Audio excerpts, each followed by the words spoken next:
भाई साहब लोन ले लो, भाई साहब गाड़ी का लोन ले लो, भाई साहब कार ले लो, कार का लोन मिल जाएगा, हम लोग इजीली दे देंगे। मतलब आप क्लिक कीजिए, लोन ऐसा फटाफट दे देंगे। हेलो एवरीवन, मैं हूं जयेश राजगुर और स्वागत है आप सभी का इस नए इंटरेस्टिंग यूट्यूब वीडियो में।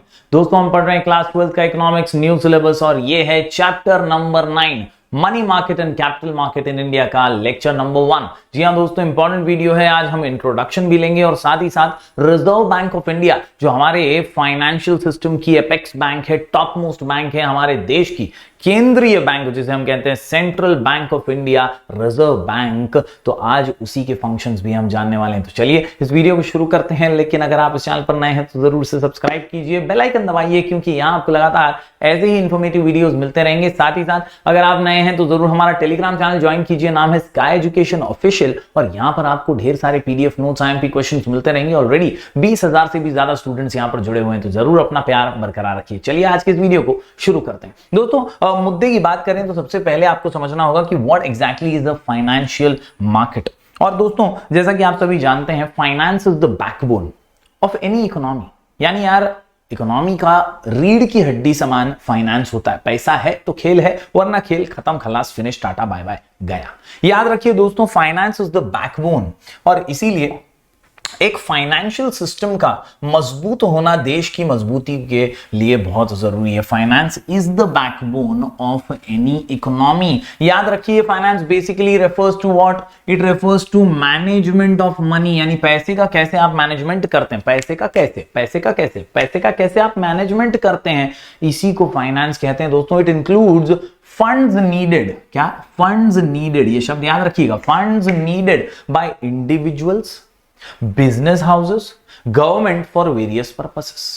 यानी कई बार हमारे तुम्हारे जैसे लोगों को लोन चाहिए होता है, फंड्स चाहिए होते हैं, कई बार बिजनेस हाउसेस को लोन चाहिए होते हैं, कई बार सरकारों को भी फंड्स चाहिए होते हैं। ऐसे में फाइनेंशियल सिस्टम यानी कि फाइनेंशियल मार्केट जो है वही बहुत ज्यादा उपयोगी साबित होता है फंड्स को मुहैया कराने में। The financial system of the country is responsible for the mobilisation and allocation of funds. यानी ये जिम्मेदारी हमारे फाइनेंशियल सिस्टम की है, हमारी अर्थव्यवस्था जिसको हम कहते हैं कि यार वो मोबिलाइज करे मतलब क्या? एक जगह से सेविंग को दूसरी जगह इन्वेस्टमेंट में तब्दील करे, इसी को कहते हैं mobilise, movement and allocation of funds. It helps in creation of wealth, इसी से वेल्थ क्रिएट होती है, which is vital for the economic development of the country. इस तरफ जो आप चित्र देख रहे हैं, इसके अंदर मैं आपको बता दूं, यह है इंडियाज फाइनेंशियल सिस्टम, और फाइनेंशियल सिस्टम में फाइनेंशियल इंस्टीट्यूशंस है, फाइनेंशियल मार्केट है, फाइनेंशियल इंस्ट्रूमेंट्स है और फाइनेंशियल सर्विसेज है।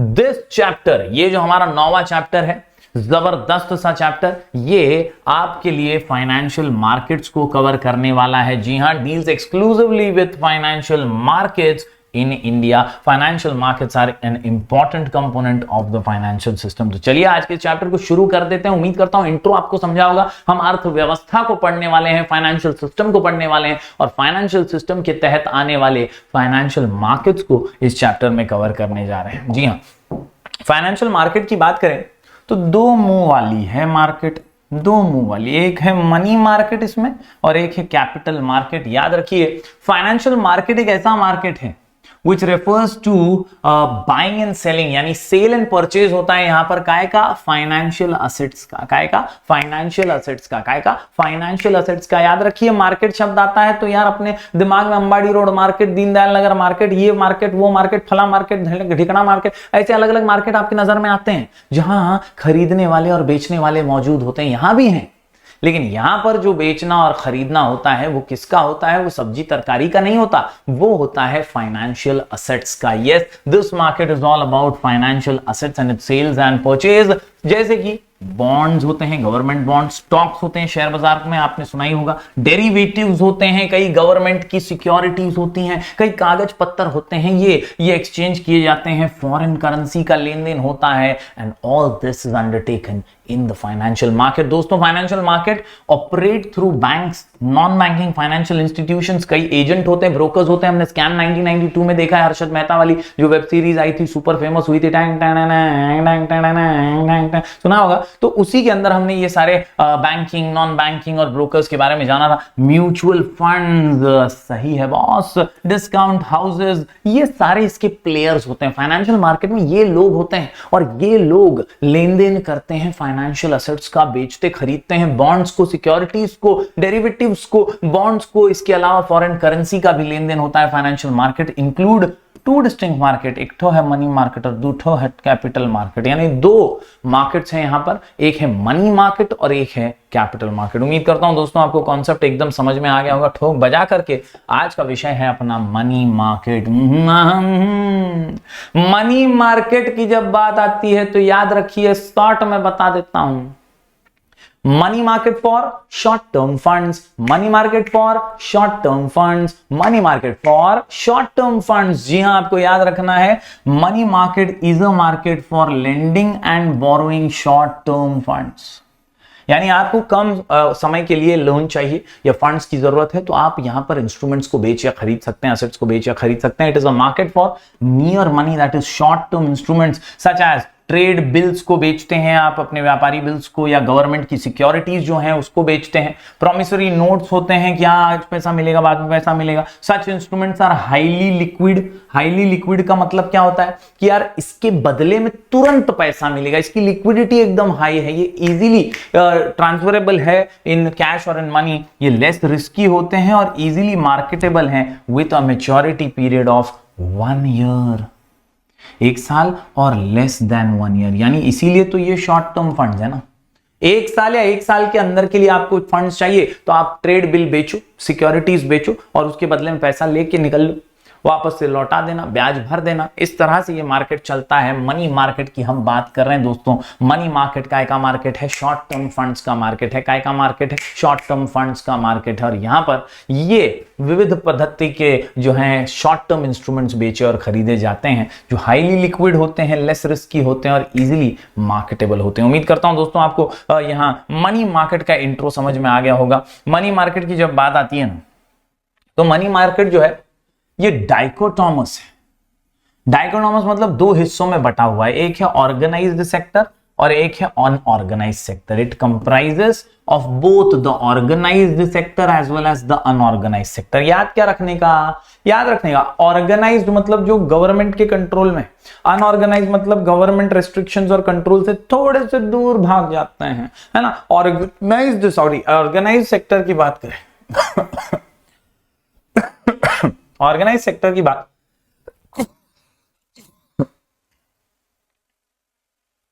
ऑर्गेनाइज सेक्टर की बात करें यहां पर, तो यहां पर आप देख सकते हैं RBI, reserve bank of India है, then we have commercial banks, then we have cooperative banks. इसके अलावा डेवलपमेंट फाइनेंशियल इंस्टीट्यूशंस भी इसमें है और discount and finance house of India ये भी इसमें है। तो कुल मिलाकर के आप देखिए ऑर्गेनाइज सेक्टर जो है पूरा स्ट्रक्चर्ड है, पूरा सरकारी देखरेख के अंदर है। दूसरी तरफ अनऑर्गेनाइज्ड की बात करें तो अनऑर्गेनाइज्ड में इंडिजीनियस बैंकर्स हैं, मनी लेंडर्स हैं, unregulated non banking financial intermediaries हैं। यानी कुल मिलाकर के दोस्तों आप देख सकते हैं कि यहां पर जो हैं ये इंडिजीनियस बैंकर्स होने वाले हैं, मनी लेंडर्स जमींदार वगैरह होने वाले हैं बड़े बड़े, और यहां पर ट्रेडर्स वगैरह जो मनी लेंड करते हैं कम ज्यादा ब्याज पर, और unregulated non banking financial intermediary यानी बिचौलिए एजेंट्स भी यहां पर मौजूद हैं। तो इस प्रकार से 2 हिस्सों में हमारा मनी मार्केट जो है वो डिवाइडेड है। शॉर्ट टर्म फंड्स के लिए आप इन ऑर्गेनाइज सेक्टर के बैंकों के पास जा सकते हैं, संस्थाओं के पास जा सकते हैं, या अनऑर्गेनाइज सेक्टर के पास जा सकते हैं। तो इस प्रकार से उम्मीद करता हूं दोस्तों आपको ये कॉन्सेप्ट क्लियर हो गया होगा। चलिए एक एक करके सारा चीजें हम इस चैप्टर के दौरान समझने वाले हैं। आज का हमारा मुद्दा जो है वो है डिटेल में अबाउट आरबीआई। आरबीआई यानी reserve bank of India, the apex bank of India, central bank, केंद्रीय बैंक हम जिसको बोलते हैं। ये केंद्रीय बैंक क्या रोल निभाती है, क्या फंक्शंस हैं इसके, और मनी मार्केट में कितनी ये खास है, आज की इस वीडियो में डिटेल में जानते हैं। वीडियो अंत तक देखिएगा ताकि आप समझ पाएं फंक्शंस ऑफ आरबीआई। तो दोस्तों जब एग्जाम में क्वेश्चन आए फंक्शंस ऑफ आरबीआई तो शुरुआत हम करेंगे डेफिनेशन के साथ। और डेफिनेशंस की बात करें तो हमारे टेक्स्ट बुक में दो इंपॉर्टेंट डेफिनेशंस दिए हुए हैं। सबसे पहला है MH de Kock, doctor MH de Kock का definition about the central bank. वो कहते हैं it is one which constitutes the apex, मतलब top of the monetary and banking structure of the country. यानी यार जो बैंक आपके पूरे सिस्टम के टॉप पर हो ना, उसको बोलते हैं सेंट्रल बैंक। और हर देश में एक सेंट्रल बैंक होती है, हमारे देश की आरबीआई है। सिमिलरली डब्ल्यू.ए. शॉ, प्रोफेसर डब्ल्यू.ए. शॉ कहते हैं central bank is a bank which controls credit, which controls credit, which controls credit. ज्या मुलांना क्रेडिट म्हणजे उधार वाटतंय ना, त्यांना मी सांगू इच्छितो क्रेडिट हे इकॉनॉमिक्स मध्ये आणि बँकिंग सिस्टम मध्ये क्रेडिट म्हणजे काय असते? क्रेडिट म्हणजे सर्क्युलेशन, सर्क्युलेशन ऑफ मनी। वावर आहे तर पावर आहे, लोक तुम्ही ऐकलं असेल। यहां पर याद रखिए क्रेडिट जो है वो सर्कुलेशन है, और वो अगर सर्कुलेट होगा तो ही देश पावरफुल बनेगा। सर्कुलेशन में कमी आ गई, रुकावट आ गई, स्टॉपेज आ गया तो देश पीछे जाएगा, इकोनॉमिक डेवलपमेंट स्लो हो जाएगा। हमने कोरोना काल में देखा है, सर्कुलेशन रुका तो काम तमाम हो गया था। सर्कुलेशन होता रहता है तो काम फिट, मामला हिट और सब कुछ सुपर हिट हो जाता है। आज हमें वही देखना है कि कैसे सेंट्रल बैंक जो है वो सब कुछ सुपर हिट करती है। यहां पर कुल मिलाकर के 8 इंपॉर्टेंट फंक्शंस हैं रिजर्व बैंक ऑफ इंडिया के। रिजर्व बैंक ऑफ इंडिया के 8 फंक्शंस को पढ़ने के लिए हमारा शॉर्ट कोड है CBI pro, CBI pro, CBI pro, CBI pro. जी हां, 3 सी के साथ शुरुआत होगी। Custodian of foreign exchange reserve, इसके अलावा कंट्रोलर ऑफ क्रेडिट, जैसा शॉ भाई साहब ने भी कहा अभी डेफिनेशन में। इसके अलावा collection and publication of data है। बी से 2 पॉइंट्स निकल करके आते हैं। Banker to the government, bankers bank. CBI का आई है इश्यू ऑफ करेंसी नोट। और प्रो के अंदर आता है प्रमोशनल एंड डेवलपमेंटल फंक्शन और अदर फंक्शन। तो इस तरह से सीबीआई प्रो आपको मदद करेगा लिख करके आंसर की प्रैक्टिस करने में। फंक्शंस ऑफ आरबीआई हम पढ़ रहे हैं, आंसर का नाम सीबीआई प्रो, आंसर का नाम सीबीआई प्रो, आंसर का नाम सीबीआई प्रो। चलिए एक एक करके सभी पॉइंट्स को समझ लेते हैं। दोस्तों सबसे पहले पॉइंट की बात करूं, यहां पर सी निकल करके आता है custodian of foreign exchange reserve. याद रखने का भाई, रिजर्व बैंक ऑफ इंडिया ये सबसे बड़ी बैंक है। फॉरेन का पैसा यहीं आता है, यहीं रखा जाता है, संभाला जाता है। कस्टडियन है फॉरेन एक्सचेंज रिजर्व्स की। कस्टडियन कौन है? तो भैया ताला चाबी लेकर के बैठी है आरबीआई फॉरेन एक्सचेंज रिजर्व्स का। It has to maintain official rate of exchange of rupee as well as ensure its stability. RBI also undertakes to buy and sell currencies of all member nations of the International Monetary Fund. तो कुल मिलाकर के सभी foreign exchange transaction से related लेन then की प्रक्रिया RBI ही custody में होती है, आरबीआई के तहत ही होती है। दूसरे पॉइंट की बात करूं, सबसे मेन पॉइंट है कंट्रोल ऑफ क्रेडिट। जैसा कि मैंने कहा सर्कुलेशन पैसे का, एक हाथ दे एक हाथ ले, ये जो बैंकों का काम है, इसमें सर्वोच्च बैंक जो है हमारी रिजर्व बैंक ऑफ इंडिया, ये कंट्रोल करती है क्रेडिट। वेरियस इसके ऑपरेशंस होते हैं जिसमें अलग अलग रिजर्व रेशियोज के माध्यम से, अलग अलग रिजर्व रेशियोज के माध्यम से ये बैंकों के ऊपर कंट्रोल रखती है और बैंकों को बोलती है। आपने कई बार देखा होगा ऐसा एक मौसमी आ जाता है अनुमान, जहां बैंक वाले अपने को कॉल कर करके बोलते हैं भाई साहब लोन ले लो, भाई साहब गाड़ी का लोन ले लो, भाई साहब कार ले लो, कार का लोन मिल जाएगा, हम लोग इजीली दे देंगे, मतलब आप क्लिक कीजिए लोन ऐसा फटाफट दे देंगे। है ले लो ना, घर का लोन ले लो, मोबाइल का लोन पे फोन का स्कीम चल रहा है, ले लो।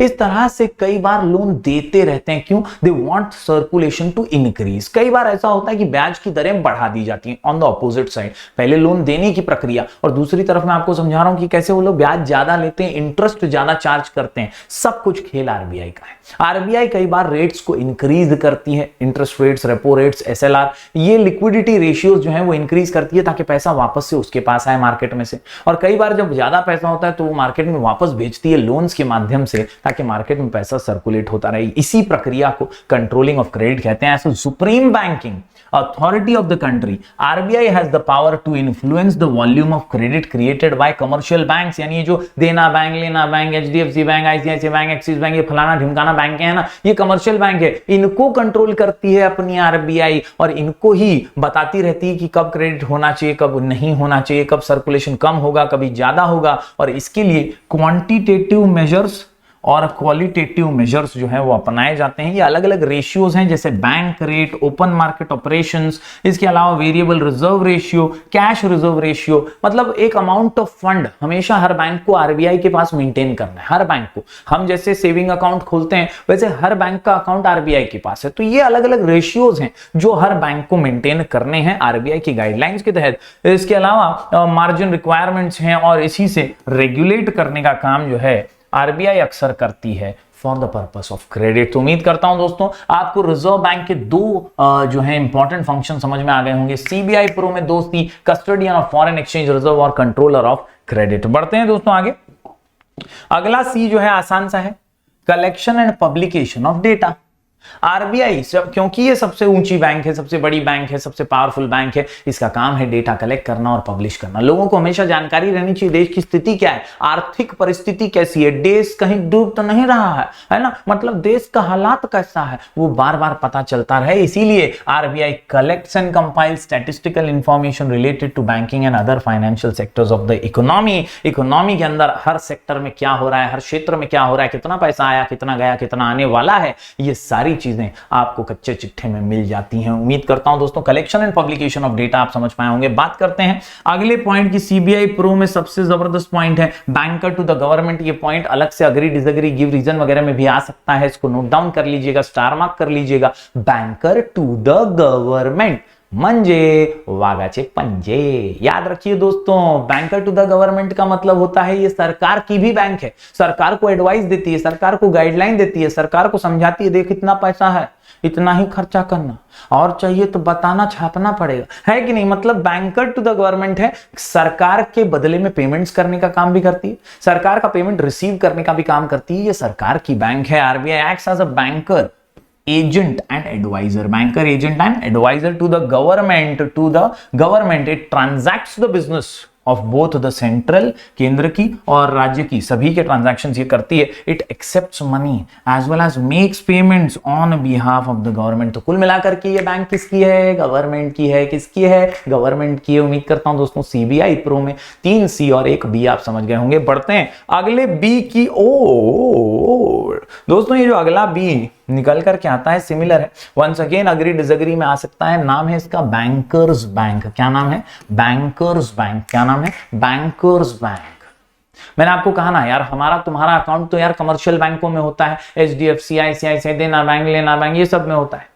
लेकिन हमारी जो बैंकें हैं उनका अकाउंट कहां होता है, उनका आरबीआई में अकाउंट होता है, रिजर्व बैंक में अकाउंट होता है। इसीलिए रिजर्व बैंक को, सेंट्रल बैंक को कहते हैं बैंकर्स बैंक, क्योंकि ये बैंकों को रूल्स रेगुलेशन बताती है, ये बैंकों को गाइडलाइंस देती है। उस गाइडलाइंस से ही कंपलसरीली बैंकों को चलना पड़ता है। बैंकों को हेल्प भी करती है, सपोर्ट भी करती है, बैंकों को बहुत सारा मदद भी करती है। RBI exercises statutory control over the commercial bank. All scheduled banks are compulsorily required to maintain a certain amount of cash reserves with RBI against their demand and time liabilities। तो कहीं ना कहीं हर बैंक को compulsorily major तो करना ही है, कहीं ना कहीं आरबीआई के गाइडलाइंस फॉलो तो करनी है। Provides financial assistance to banks in the form of discounting of eligible bills.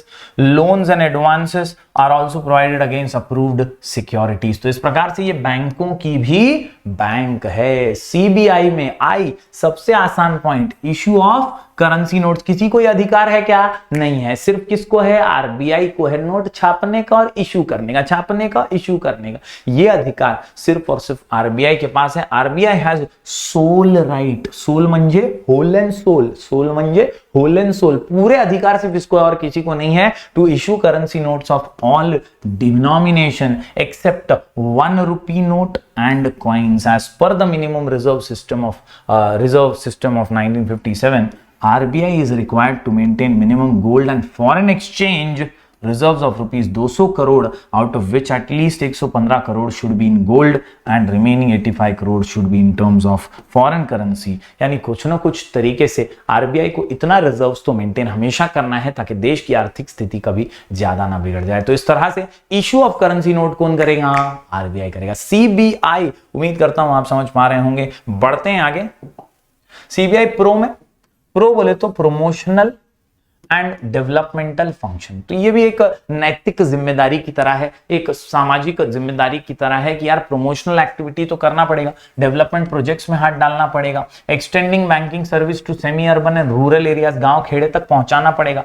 तो ये सारी चीजें आती हैं development of specialised institution for agricultural credit, जैसे नाबार्ड और सिडबी की भी हेल्प करता है आरबीआई। मतलब गांव गांव तक बैंकिंग सिस्टम पहुंच जाए, इसके लिए ये काम करती है आरबीआई। इसी को बोलते हैं प्रमोशनल एंड डेवलपमेंटल फंक्शन। कई जगहों पे जो एग्रीकल्चरल कोऑपरेटिव बैंक है उनको हेल्प करने का भी काम आरबीआई ने किया हुआ है। बात करें कुछ एक्स्ट्रा अदर फंक्शंस की प्रो के अंदर, तो RBI acts as a clearing house for settling the accounts between the member banks, यानी देना बैंक को लेना बैंक से कुछ पैसे लेना है, एचडीएफसी को आईसीआईसी कुछ लेना है, तो ऐसा क्लियरिंग सेटलमेंट का काम भी आरबीआई करके देती है। As a lender of last resort it also provides liquidity to banks experiencing financial difficulty. मतलब यार कोई बैंक तकलीफ में है, बहुत प्रॉब्लम में है, कम पैसे बचे हैं, ठन गोपाल होने वाली है, तो ऐसी बैंकों को कई बार अगर वो लेजिटिमेट है, लीगल है, तो उन्हें मदद करने का काम भी आरबीआई करती है, सपोर्ट करने का काम भी करती है। लास्ट रिजॉर्ट का मतलब यही होता है कि आखिर में कोई काम नहीं आएगा तो आरबीआई जरूर काम आएगी, इसीलिए इसे लेंडर ऑफ लास्ट रिजॉर्ट भी कहते हैं। ये भी गिव रीजन में कई बार आ चुका है बोर्ड एग्जाम में, अग्री डिसएग्री के अंदर, जरूर से भी नोट डाउन कर लीजिएगा। उम्मीद करता हूं दोस्तों सभी 8 के 8 पॉइंट आपने नोट डाउन किए होंगे, जरूर लिख करके प्रैक्टिस कीजिएगा। हमने जो आज आंसर पढ़ा है वो है फंक्शंस ऑफ आरबीआई, और आंसर का नाम सीबीआई प्रो। आंसर का नाम सीबीआई प्रो, अरे आंसर का नाम सीबीआई प्रो, अरे आंसर का नाम सीबीआई प्रो। हमने पढ़ लिए 3 C, custodian of foreign exchange reserve, controller of credit, collection and publication of data. इसके अलावा 2 बी हैं, banker to the government, bankers bank. I से आता है इश्यू ऑफ करेंसी नोट्स, और प्रो के अंदर प्रमोशनल एंड डेवलपमेंटल फंक्शन और अदर फंक्शंस। उम्मीद करता हूं दोस्तों जरूर आप लिख करके प्रैक्टिस करेंगे। हम ऐसे ही वीडियोस लगातार आपके लिए लेकर आते रहेंगे। यहां तक वीडियो देखा है तो बहुत बहुत शुक्रिया आपका। लाइक कीजिएगा इस वीडियो को और शेयर कीजिएगा ज्यादा से ज्यादा स्टूडेंट्स के साथ। टेलीग्राम चैनल ज्वाइन करना मत भूलिएगा, नाम है स्काई एजुकेशन ऑफिशियल। हम ऐसे ही वीडियोस लगातार आपके लिए लेकर आते रहेंगे। मिलेंगे फिर एक बार कुछ और नए वीडियोस के साथ, तब तक के लिए do like, share and subscribe.